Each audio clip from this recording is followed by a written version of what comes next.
नैनीताल जिले के रामनगर में बनी पहली सोलर घड़ी। बता दें कि राष्ट्रीय वैज्ञानिक प्रौद्योगिकी विभाग नई दिल्ली के तत्वाधान में एवं समाज सेवा में शिक्षा समिति कोटद्वार के सहयोग से 4 दिवसीय विज्ञान प्रचार प्रसार कार्यशाला जो कि यहां के शिक्षकों के लिए आयोजित की गई है।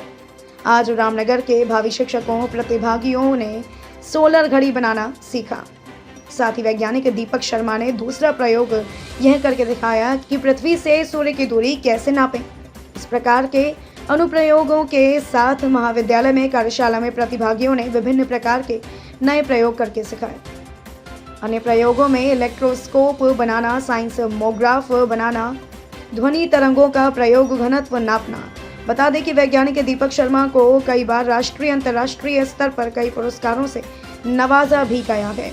वैज्ञानिक दीपक शर्मा द्वारा प्रतिभागियों को भविष्य में किस प्रकार उन्हें अपने कार्य की रूपरेखा तैयार करनी है, किस प्रकार उन्हें अपने छात्रों को पढ़ाना है, खेल खेल में विज्ञान सिखाना है, उनके द्वारा विस्तृत रूप से बताया गया। इस मौके पर विश्वविद्यालय के doctor Bhavana Pant, doctor Manoj Agarwal, doctor Pradeep Pande, doctor Deepchand Pande, SS Maurya, doctor Sangeeta Kumari आदि मौजूद रहे। दीपक शर्मा हूँ, एनएस कॉलेज में मैं पढ़ाता हूँ, विज्ञान का शिक्षक हूँ और दुनिया का पहला व्यक्ति हूँ जिसने पृथ्वी से सूरज की दूरी नापी 8 जून 2004 को, और एशिया का पहला टीचर हूँ जिसे यूरोपियन साइंस मीट में इनवाइट किया गया था 2011 में, और वर्ल्ड का पहला रियलिटी शो हम लोगों ने विज्ञान घर के रूप में बनाया था, जिसमें जिम्मेदारी मेरे पास में विज्ञान गुरु की थी। आज जो खास ट्रेनिंग है वो 2 बड़े प्रयोग थे। वैसे तो दैनिक जीवन में विज्ञान को लेकर और कम लागत में विज्ञान को कैसे पढ़ाया जा सकता है, शिक्षण सहायक सामग्री कैसे बनाई जा सकती है कम से कम पैसों में, ताकि सरकार पर बोझ अननेसेसरी करना पड़े और शिक्षक इस बात को कह के बच न जाए कि साहब हमारे पास पैसा नहीं है, हमारे पास लैब स्थापित नहीं है, तो विज्ञान को हम लोग कैसे पढ़ाएं।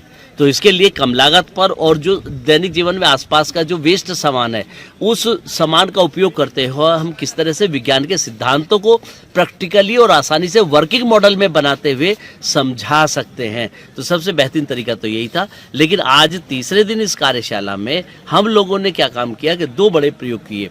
पहला पृथ्वी की परिधि नापने का और दूसरा एनालेमा सन डायल बनाने का, और ये एशिया की 69वीं यानी कि 69वीं सौर घड़ी हम लोगों ने बनाई है।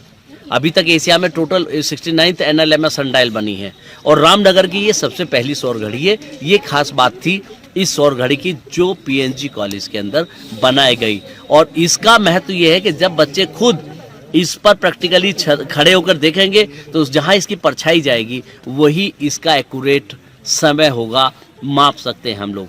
और यही खास बात है इस प्रयोग की, इस कार्यशाला की, जिसमें हम मस्ती के साथ विज्ञान को सरल भाषा में समझ सकते हैं। उसे विज्ञान को क्लिष्ट नहीं बनाया हमने, ना विज्ञान को रहस्यवाद बनाया। पुराने ज़माने में विज्ञान को रहस्यवाद बनाया जाता था, इस ज़माने में हम विज्ञान को एक खुली किताब के रूप में बनाते हैं। एक खुली किताब है, कोई भी आए, कोई भी पढ़े, कोई भी जाने, कोई भी समझे, और बस मस्त रहे, खुश रहे, स्वस्थ रहे और दिमाग को खुला रखकर सकारात्मक भाव के साथ विज्ञान को समझ सके।